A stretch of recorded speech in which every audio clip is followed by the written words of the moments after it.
The gift of इम्परफेक्शनचे नाव ऐकून तुम्हाला नक्की आश्चर्य वाटलं असेल.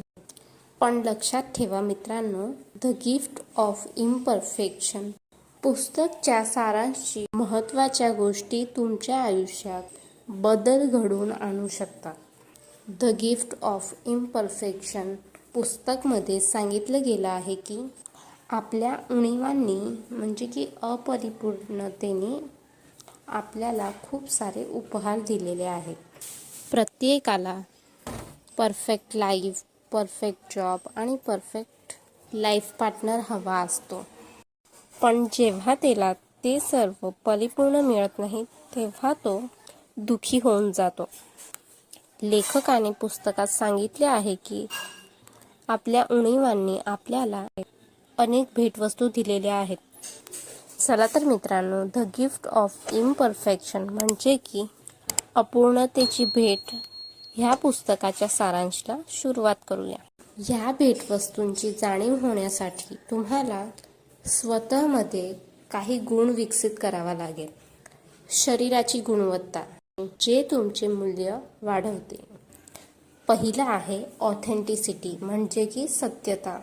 आपण ज्या गुणांना महत्त्व देतो त्यापैकी एक म्हणजे सत्यता, ऑथेंटिसिटी. याचा अर्थ तुम्ही जे काय आहे ते दुसऱ्यांना दाखवणं. आपल्यात काही लोक आहेत जे असा विचार करणारे आहेत की आम्हाला जन्मापासूनच प्रामाणिकपणाची देणगी मिळाली आहे आणि असं काही नाही आहे. हे आपण सरावाने आपल्या जीवनात आणू शकतो. प्रत्येकाकडे स्ट्रेंथ म्हणजे की ताकद असते. काहींचा आवाज चांगला आहे तर काही लोकांना लक्षात ठेवता चांगलं येतं. ज्या क्षेत्रात तुम्ही चांगले आहात त्या क्षेत्रात तुम्ही पुढे जा.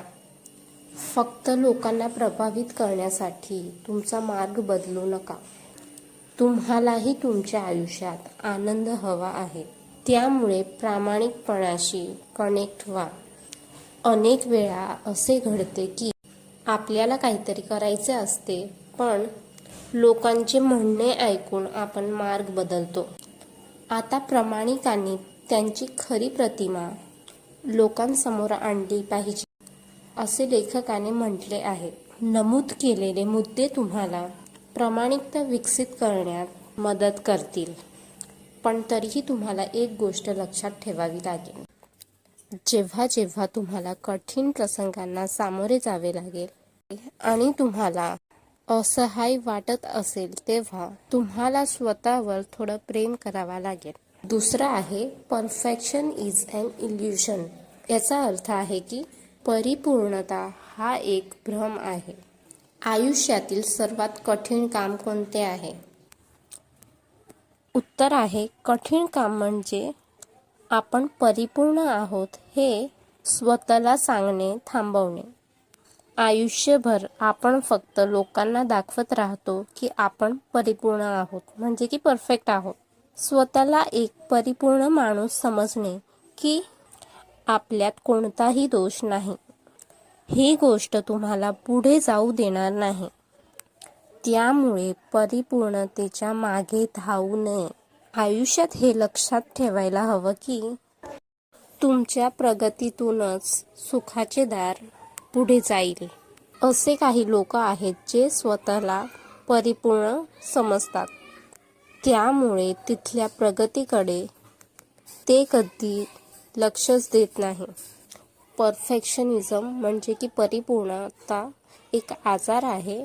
ती ज्या व्यक्तीला पकडते तो त्याच्या वास्तवापासून अनभिज्ञ राहतो.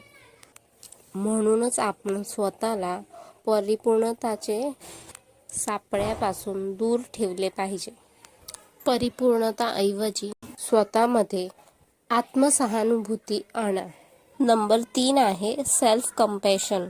याचा अर्थ आहे की स्वतःची करुणा. हे तुम्हाला स्वतःशी अधिक दयाळूपणे वागण्यास अनुमती देईल आणि तुम्हाला समजेल की तुमच्या उणिवांकडे लक्ष देऊन त्या उणिवा दूर कराव्या लागतील. क्रिस्टोफर के गर्मर म्हणाले की ज्या दिवशी तुम्ही स्वतःमध्ये आत्मकरुणा आणाल त्या काळातच तुम्ही तुमच्या आयुष्यात बदल घडवून आणण्यास सुरुवात करता. आपल्या अवगुणांनी आपल्याला एक वरदान दिले आहे हे आपल्याला कळायला पाहिजे आणि त्याचे नाव आहे सेल्फ कंपॅशन. याचा अर्थ की स्वकरुणा. जीवनात आनंद आणण्यासाठी आपण आत्मसहयोग शिकलं पाहिजे. स्वतःची करुणा शिकली पाहिजे, नाही की परिपूर्णता. जेव्हा तुम्ही स्वतःशी चांगले वागाल तेव्हा तुम्ही जगाला एक चांगले स्थान बनवाल. तुम्ही कोणाला परफेक्ट म्हणता? तुमच्या समोर एक व्यक्ती आहे जो मिलियनर आहे. तो स्वतःला परिपूर्ण समजतो, पण बिल गेट्स किंवा इतर प्रसिद्ध व्यक्ती दिसताच मग तो स्वतःला अपूर्ण समजेल. म्हणून लेखकांनी म्हटले आहे की आपण आपल्या सध्याच्या परिस्थितीत आनंदी असले पाहिजे आणि पुढे प्रगती करायची असेल तर उणिवांकडे दुर्लक्ष करू नये. लेखक म्हणतात की तुम्हाला जर तुलना करायचीच असेल तर तुम्ही काल काय होता आणि आज काय आहात ह्याची तुम्ही तुलना करायला पाहिजे. अध्याय 3 कल्टिवेटिंग अ रिझिलियंट स्पिरिट. याचा अर्थ आहे की एक लवचिक आत्मा जोपासणे. तिसरा गुण तुम्हाला स्वतःमध्ये आणायचा आहे तो आहे रिझिलियंट बिहेवियर, म्हणजे की लवचिक वर्तन. याचा अर्थ म्हणजे फ्लेक्सिबिलिटी, म्हणजे की लवचिकता. ह्या गुणवत्तेमुळे तुम्ही कठीण प्रसंगांनाही तोंड द्यायला शिकाल. मानसशास्त्रज्ञांनी खूप संशोधन करून हे शोधून काढले आहे की ज्या लोकांमध्ये लवचिकपणा आहे ते तणाव, नैराश्य आणि आघात यापासून दूर राहतात आणि ज्यांच्यात ही गुणवत्ता नाही आहे ते लोक आत्महत्येचा प्रयत्न करतात किंवा आजारांमध्ये अडकतात. लवचिक आत्मा असलेले लोक कठीण काळातही सकारात्मक विचार करतात. हे एकमेव कारण आहे जे त्यांना आतून मजबूत बनवून ठेवते. तुम्हालाही तुमच्या आयुष्यात आनंद हवा असेल तर एक लवचिक आत्मा विकसित करा. आता तुमच्या मनात प्रश्न येत असेल की लवचिक आत्मा असलेले लोक कोणते आहेत किंवा ते कसे असतात? उत्तर आहे समस्या सोडवण्यावर विश्वास ठेवतात आणि मदतीसाठी कधीही लाज वाटून घेत नाही. ते आपल्या आयुष्यात चांगले काम करत आहे असं त्यांना वाटते. अध्याय 4 ग्रॅटिट्यूड अँड जॉय. याचा अर्थ आहे की कृतज्ञता आणि आनंद. जर तुम्हाला जीवनात आनंदी व्हायचे असेल तर कृतज्ञता आणि आनंद तुमच्यात असायलाच पाहिजे. कृतज्ञता आणि आनंद मानवी भावना आहे आणि त्या एकमेकांशी जोडलेल्या आहेत. हे स्वतःमध्ये विकसित केल्याने तुमच्या जीवनात आनंद येईल. कृतज्ञता म्हणजे काय? तर हा एक सद्गुण आहे ज्याला तुम्ही स्वतःमध्ये विकसित करू शकता आणि त्याला आपल्या आत विकसित केल्याने तुमच्या मनात लोक आणि गोष्टींबद्दल सहानुभूतीची भावना निर्माण होईल. झाडाला जिथे फळे लागतात तिथे ते पिकलेले असतात. याचा स्पष्ट अर्थ आहे की ज्या व्यक्तीमध्ये मौल्यवान गुण आहे तो नेहमी कोमळ मनाचा असतो. त्याच्यात कृतज्ञताची भावना असते. आनंद म्हणजे काय? तर प्रत्येकाला आनंदाचे वातावरण मिळत नाही, पण आनंदी राहणे आपल्या हातात आहे. जॉय आणि हॅपीनेस भिन्न गोष्टी आहेत. तुम्ही अनेक प्रसिद्ध लोकांकडून ऐकले असेल की ते म्हणतात की ते कृतज्ञ आणि आनंदी राहतात. याचा अर्थ असा नाही की तो 24 तास आनंदी राहतो. अध्याय 5 इंट्युइशन अँड ट्रस्टिंग फेथ म्हणजे की अंतर्ज्ञान विकसित करणे आणि विश्वासप्रती भरोसा करणे. शास्त्रज्ञांचा असा विश्वास आहे की अंतर्ज्ञान ही तार्किक प्रक्रिया नाही आहे. हे एक मानसिक कोडे आहे. यामध्ये मानवी मेंदू स्वतःच स्कॅन करतो. त्याच्यानंतर माहितीनुसार अंदाज काय आहे ते सांगतो. काही लोक याला गट फिलिंग म्हणून ओळखतात. याला अंतर्ज्ञान असेही म्हणतात. तुमचे अंतर्ज्ञान तुम्हाला आयुष्यात काय करायला हवे हे अनेक वेळा सांगेल. तुम्ही त्यावर विश्वास ठेवला पाहिजे. त्याच्या मदतीने तुम्ही तुमच्या आयुष्यात आनंद आणू शकता. फेथ म्हणजे की विश्वास ही अशी गोष्ट आहे जी तुम्हाला न ऐकलेल्या गोष्टींवर विश्वास ठेवू देते. विश्वासामुळेच आपण लोकांच्या जवळ येऊ शकतो. विश्वासामुळेच नातेसंबंध आणि जबाबदाऱ्या जोडू शकतात. त्याचा विकास केल्याने आपल्या जीवनात आनंद येईल. अध्याय 6 क्रिएटिव्हिटी याचा अर्थ की रचनात्मकता किंवा सर्जनशीलता. सर्जनशील असणे चांगलं आहे. तुम्ही ऐकलेच असेल की ती व्यक्ती किती क्रिएटिव्ह आहे. कोणतीही व्यक्ती जन्मापासून सर्जनशील नसते. 2 प्रकारचे लोक असतात. पहिला आहे क्रिएटिव्ह लोक आणि दुसऱ्या प्रकारची व्यक्ती आपली क्रिएटिव्हिटी वापरत नाही. या कारण ते भय आणि दुःखात फसलेले राहतात, अडकलेले राहतात.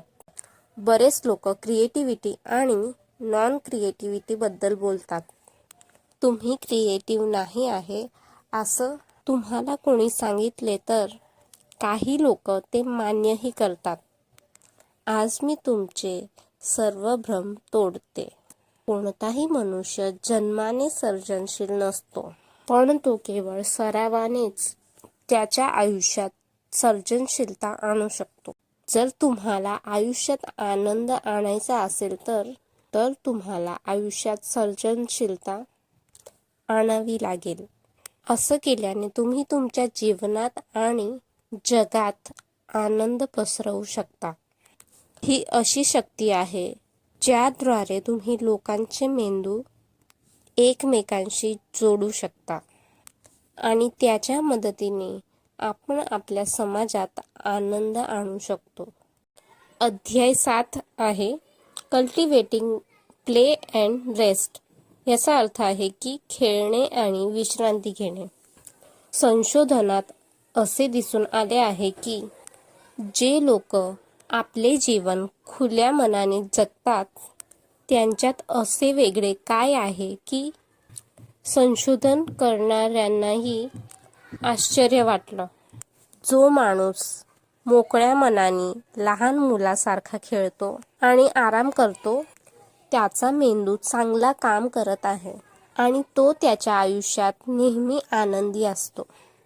संशोधनात असे दिसून आले आहे की जे लोक खेळतात आणि आराम करतात त्यांचा मेंदू इतर लोकांपेक्षा चांगले काम करतो. खेळणे आणि विश्रांती घेतल्याने आपल्याला अनेक फायदे मिळतात. ह्यामुळे सर्जनशीलताही वाढते. खेळ हा नेहमी विनाकारण खेळला पाहिजे. असं केल्याने तुमच्या आयुष्यात खूप बदल घडून येतील. असे काही लोक आहेत जे खेळ आणि विश्रांतीला वेळेचे अपव्यय मानतात, पण असे नाही आहे. अध्याय 8 कल्टिवेटिंग काल्मनेस अँड स्टिलनेस. याचा अर्थ आहे की शांती आणि स्थिरता विकसित करणे. स्वतःमध्ये शांती आणि स्थिरता संतुलित करून तुमच्या आयुष्यात आणखी आनंद येऊ शकतो. ते विकसित करण्यासाठी आपण काही गोष्ट लक्षात ठेवली पाहिजे. शांतता तुमच्या मेंदूच्या भावनांवर नियंत्रण ठेवते. जे लोक शांत असतात ते लोक कठीण काळातही नियंत्रण गमावत नाही. कोणत्याही परिस्थितीत मन कसे शांत ठेवायचे हे त्यांना माहीत आहे. संशोधनानुसार जो व्यक्ती कठीण काळातही हार मानत नाही आणि आपल्या कामावर लक्ष केंद्रित करत असतो त्यामुळे तो त्याच्या क्षेत्रात यशस्वी माणूस बनून जातो. स्थिरता तुम्ही जितके जास्त वापरता तितके ते तुमच्यासाठी चांगले असते. तुमच्या व्यक्तिमत्वात संयम असणे खूप गरजेचे आहे. यामुळे ज्यांच्याकडे हा गुण आहे त्यांना हवे ते मिळते. ज्या लोकांमध्ये हा गुण असतो ते लोक मनाने आनंदी राहतात. त्यांनी आपल्या मनात एक स्थान निर्माण केले आहे ज्यामुळे ते वाईट परिस्थितींशी लढतात. त्यांना माहीत आहे की कोणत्याही परिस्थितीशी लढायला वेळ लागू शकतो आणि हे दोन्ही गुण स्वतःमध्ये आणण्यासाठी वेळ लागेलच. त्यामुळे तुम्हाला धीर धरावा लागेल. अध्याय 9 कल्टिवेटिंग मीनिंगफुल वर्क म्हणजे की मशागत करणे म्हणजे पूर्ण काम, म्हणजे की अर्थपूर्ण काम, सार्थक कार्य. आपण कसे विचार करतो, कसे समजू शकतो आणि आपण कसे काम करतो ह्या सर्वांमध्ये एक अंतर्गत संबंध आहे. आपली निवड काहीही असली तरी ती सर्वोत्कृष्ट असावी हे फार महत्त्वाचे आहे. म्हणजेच आनंदाच्या मार्गावर पोहोचण्यासाठी पूर्ण परिश्रम खूप महत्त्वाचे आहे. स्वतःसाठी अर्थपूर्ण कार्य शोधणे खूप महत्त्वाचे आहे. हे काम तुम्हाला स्वतःला करावे लागेल, कारण की कोणीही सांगू शकत नाही का तुमच्यासाठी अर्थपूर्ण कार्य काय आहे. फक्त 2 मुद्दे समजून घेतल्यावर तुम्ही स्वतःसाठी सहजपणे निर्णय घेऊ शकता. नंबर 1 आहे सेल्फ डाऊट, म्हणजे की स्वतःची शंका. आपल्या सर्वांना माहीत आहे की जगात टोमणे मारण्यासाठी बरेच लोक आहेत. तुम्ही कोणतेही काम सुरू केले तर वाटेत असे अनेक माणसं भेटतील ज्यांचे विचार नकारात्मक असतील. त्यावेळी तुम्ही तुमच्यामध्ये आत्मशंका आणू नये. त्यावेळी तुम्हाला एकच काम करायचे आहे. स्वतःला विचारा की समोरची व्यक्ती तुम्हाला असं का म्हणत आहे. नंबर 2 आहे बी ऑनेस्ट युअरसेल्फ. याचा अर्थ आहे की स्वतःशी प्रामाणिक राहा. तुम्हाला स्वतःशी खोटं बोलायची गरज नाही. तुम्ही कोणते काम करत आहात ते स्वतःला विचारा. तुम्ही हे काम का करत आहात. या कामाची आवड असेल तर भविष्यात त्यासाठी पैसे देण्याची तयारी ठेवा. असे प्रश्न विचारून जगाला तुमच्याबद्दल काय वाटतं असा प्रश्न तुम्हाला पडणार नाही. त्यापेक्षा तुम्हीच विचार केला पाहिजे की तुमच्या स्वतःकडून काय अपेक्षा आहेत. स्वतःला काही प्रश्न विचारा.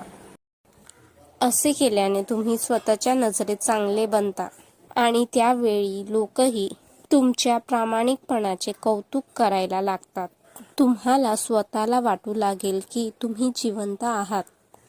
कामाचा शोध घेतल्यानंतर तुम्हाला समजेल की हे अर्थपूर्ण काम आहे. अध्याय 10 cultivating laughter song and dance.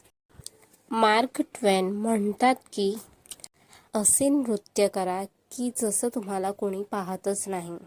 असे गाणे गा की जसं कोणी ऐकतच नाही.